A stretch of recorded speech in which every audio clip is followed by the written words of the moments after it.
Olá, meu irmão e minha irmã. Aqui quem fala é o reverendo Ricardo Chaves Fukuzawa, pastor presbiteriano. E hoje nós teremos mais uma aula sobre o estudo sobre os 10 mandamentos segundo o Catecismo Maior de Westminster. Hoje o que eu me refiro, dia 22 de abril de 2020, nós estamos tendo o nosso 5º estudo online. Sempre lembrando que nós estamos estudando os 10 mandamentos a partir da ótica do Catecismo Maior de Westminster, que é um dos símbolos de fé da nossa igreja presbiteriana. Nós estudaremos da pergunta de número 115 até a de número 121. São essas perguntas que cobrem aí a abordagem do 4º mandamento. Hoje, devido à extensão do conteúdo, iremos até a pergunta 117. Então vamos começar com a 115, que é a apresentação do mandamento. Pergunta de 115. Qual é o 4º mandamento? O 4º mandamento é: lembra-te do dia de sábado para o santificar. 6 dias trabalharás e farás toda a tua obra. Mas o 7º dia é o sábado do Senhor, teu Deus. Não farás nenhum trabalho, nem tu, nem o teu filho, nem a tua filha, nem o teu servo, nem a tua serva, nem o teu animal, nem o forasteiro das tuas portas para dentro. Porque em 6 dias fez o Senhor os céus e a terra, o mar e tudo o que neles há, e ao 7º dia descansou. Por isso, o Senhor abençoou o dia de sábado e o santificou. Este 4º mandamento encontra-se no livro de Êxodo, capítulo 20, verso 8 a 11. A tradução que eu estou utilizando é Almeida Revista e Atualizado, que está no campo direito da sua tela, na sigla ARA.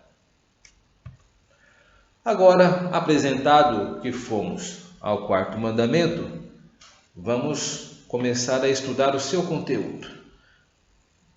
Vamos começar da pergunta 116. O que é exigido no 4º mandamento? Então aqui está o texto da exigência acerca do 4º mandamento. É um texto relativamente extenso e nós vamos aí, por isso, selecionar a parte que vamos analisar de início. Então está aí, vamos analisar essa parte. O 4º mandamento exige que todos os homens santifiquem ou guardem santos para Deus todos os tempos especificados que Deus designou em sua palavra, expressamente um dia inteiro em cada 7. Então vamos olhar mais de perto essa primeira parte e veremos que este 4º mandamento exige que todos os homens santifiquem ou guardem santos para Deus todos os tempos especificados que Deus designou em sua palavra. Ou seja, todos os homens devem guardar o 4º mandamento. No Antigo Testamento, a exigência do cumprimento do 4º mandamento não se dirigia apenas aos israelitas. Embora os 10 mandamentos tenham sido dados no Monte Sinai após a saída dos israelitas do Egito, esses 10 mandamentos não exigiam apenas a observância dos israelitas, mas de toda a humanidade. A extensão sempre foi essa. E, atualmente, a exigência do cumprimento do 4º mandamento também não se dirige apenas aos cristãos. Então erram aqueles que acreditam que apenas os mandamentos dizem respeito a grupos de pessoas. Não, Deus é o Deus da humanidade. Ele é o Criador. Ele não é o Criador apenas dos judeus e nem tampouco o Criador apenas dos cristãos. Ele é o Criador da humanidade. Então, o cumprimento é exigência para todos. Todas as pessoas do mundo devem guardar o 4º mandamento. É claro que não apenas o 4º mandamento, mas toda a palavra de Deus deve ser guardada por todas as pessoas da terra. O quarto mandamento exige que todos os homens santifiquem ou guardem santos para Deus todos os tempos especificados conforme nós lemos, e expressamente um dia inteiro em cada 7. Então Deus, ele quer ou requer para si, um em cada 7 dias para ele. Então está aí representado nessa ilustração simpática dos 7 dias, aí são representados por 7 sóis. Então um destes dias Deus requer para si. Guarde esta imagem, ela nos será útil daqui a alguns instantes. Um em cada 7 dias. Retornando ao nosso texto inteiro. Então aqui está o nosso texto inteiro e nós vamos ver agora essa segunda parte. Que era o 7º dia desde o princípio do mundo até a ressurreição de Cristo. E o primeiro dia da semana desde então até o dia de hoje. E há de assim continuar até o fim do mundo, o qual é o sábado cristão e que no Novo Testamento é chamado o dia do Senhor, domingo. Vamos olhar mais de perto esta segunda parte. Observamos aqui que precisamos reduzir um pouco mais para entender esse texto. Ainda é um texto um pouco grande, então vamos recortar um pouco mais e vamos ficar com essa primeira porção, que era o 7º dia desde o princípio do mundo. Uma pergunta tem que ser feita aqui, e ela é: então, o sábado e o 7º dia são duas coisas diferentes? Sim, são. O sábado é uma coisa e o 7º dia é outra coisa. O sábado refere-se ao que se deve fazer. O que se deve fazer? Resposta: descansar. O 7º dia refere-se ao quando fazer. Quando se deve descansar? Resposta: no 7º dia. O sábado vem da palavra Shabá e significa cessação, descanso. O 7º dia foi onde Deus, após seu trabalho da criação, Shabá, descansou. Então são duas coisas diferentes. O sábado é o parar, é o cessar. É o que significa, vem da palavra Shabá, palavra sábado. O 7º dia é onde isso ocorreu, no início. No Brasil, esses dois conceitos parecem vir juntos por causa do nosso calendário. Então, às vezes, existe um tipo de mistura. Mistura-se o sábado com o 7º dia. Mas isso por causa do nosso calendário. Isso vai ficar mais claro. No Brasil, o 7º dia chama-se sábado. Isso devido ao nosso calendário português adotado por nosso país. Então, no caso do Brasil, o 7º dia, nosso calendário, chama-se sábado. Mas no mundo anglo-saxão, por exemplo, o 7º dia tem outro nome. Por exemplo, eu vou colocar aqui o calendário, para aqueles que já estão familiarizados, o calendário inglês, na língua inglesa. E aqui, na linha de cima, o nosso português, a nossa língua portuguesa, que nós utilizamos no Brasil. Então, nós percebemos que o nome que os dias, que os de tradição anglo-saxã dão à semana, são diferentes dos nomes que nós adotamos. Vamos perceber, por exemplo, esses 3 últimos que são até o maior. Sexta-feira, para eles é Friday. O sábado nosso, para eles são Saturday. E o domingo é o Sunday. Vamos lá.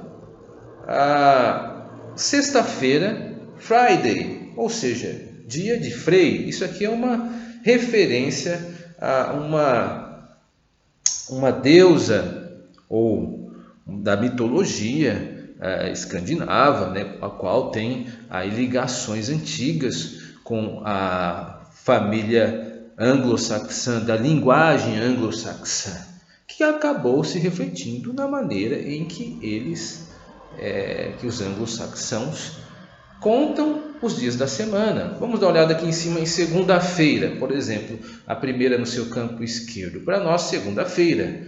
Para os anglo-saxões, Monday, ou seja, dia da lua. Então tem diferenças no calendário. No sábado, que é o nosso interesse, nós temos aí os anglo-saxões chamando de Saturday, que é o dia de Saturno. E nós não, nós temos o dia de sábado. Portanto, nem sempre os países eles refletem o mesmo calendário. No Brasil, por questões histórico-religiosas, nós temos o sétimo dia chamado de sábado, mas isso não ocorre, por exemplo, nos Estados Unidos. Por isso, esta distinção ela é importante. No Antigo Testamento, o dia para cessar nossos trabalhos, o Shabá, era no sétimo dia. No Novo Testamento, a igreja tem como seu descanso, seu Shabá, no domingo. Então, o Shabá, aqui em letras do hebraico, é o sábado, significa descanso. E o sétimo dia é quando eles deveriam descansar, Ou se descansar, deveriam sabadar. Coloquei entre aspas que eu acabei de inventar essa palavra, é uma brincadeira, só para mostrar que o sábado é uma coisa e o sétimo dia é outra. Portanto, não confunda essas duas coisas. Nós devemos ter cuidado com isso, porque infelizmente algumas seitas se apropriam desse tipo de confusão e tentam aí passar doutrinas erradas, confundindo o sábado, o dia de parar, com o sétimo dia, como se fossem a mesma coisa. Isso é uma estratégia argumentativa que algumas seitas usam para passar essa imagem, e nós devemos tomar cuidado com isso. O sábado é uma coisa, o Shabá, descanso, e o sétimo dia é outra coisa, quando deveria descansar. Isso durou até a ressurreição de Jesus Cristo. Após a ressurreição, a igreja descansa no primeiro dia da semana. Então mudou o dia em que nós descansamos. Até o Antigo Testamento era o sétimo dia. Após a ressurreição de Cristo, agora é o primeiro dia da semana. E é como o Catecismo Maior entende isso. A ressurreição de Cristo e o primeiro dia da semana, desde então até o dia de hoje, e há de ser assim, se até continuar até o fim do mundo. Ou seja, qual é o sábado cristão? E que no Novo Testamento é chamado o dia do Senhor. Ou seja, mudou para o primeiro dia da semana, o nosso descanso. O sábado era o sétimo dia até a ressurreição de Cristo. Após a ressurreição de Cristo, nosso sábado é o dia do Senhor. A ressurreição de Jesus Cristo, é o episódio que marca a mudança da guarda do descanso, do sábado, para o primeiro dia. Os presbiterianos chamam o domingo, portanto, de sábado cristão, descanso cristão. Os presbiterianos, dessa forma, guardam o sábado. Então, se alguém perguntar para você, mas vocês guardam o sábado? Claro que nós guardamos aqui o sábado. Nós guardamos o sábado porque entendemos que o sábado é uma coisa, o sétimo dia é outra coisa. O sábado é o descanso, o sétimo dia é onde se efetuava o descanso até a ressurreição de Cristo. Agora nós continuamos guardando o sábado, entretanto, no primeiro dia da semana. É por isso que a diferenciação de sábado para quando deve se utilizar dele é tão importante. Agora, continuamos a pergunta de número 117. Como há de ser santificado o sábado ou dia do Senhor? Então, aqui está um texto extremamente grande e nós vamos, como temos prosseguido, vamos cortar em partes para entendermos melhor o nosso texto. Vamos ver essa primeira parte.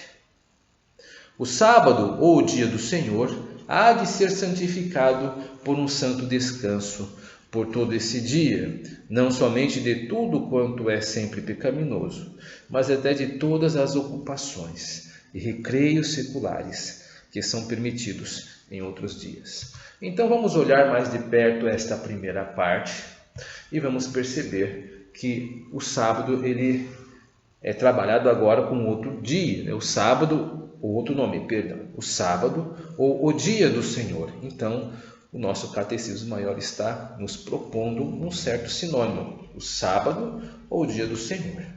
Vamos olhar um pouco essa expressão, o dia do Senhor. Ela se encontra no livro de Apocalipse. Achei-me em espírito no dia do Senhor e ouvi por detrás de mim grande voz como trombeta.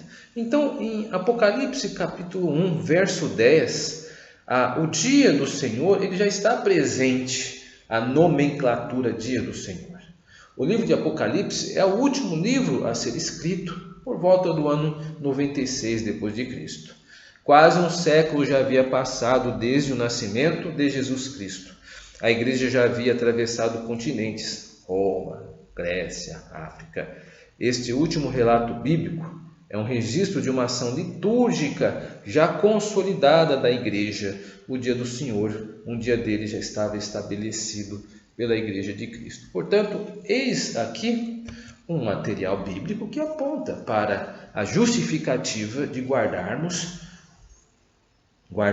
o dia do Senhor, no domingo, porque essa expressão dia do Senhor é Dominus, que se estabeleceu no calendário desde então. Então essa prática ela remonta ao livro de Apocalipse, que já havia como consolidada essa prática entre os cristãos de guardar um dia para o Senhor.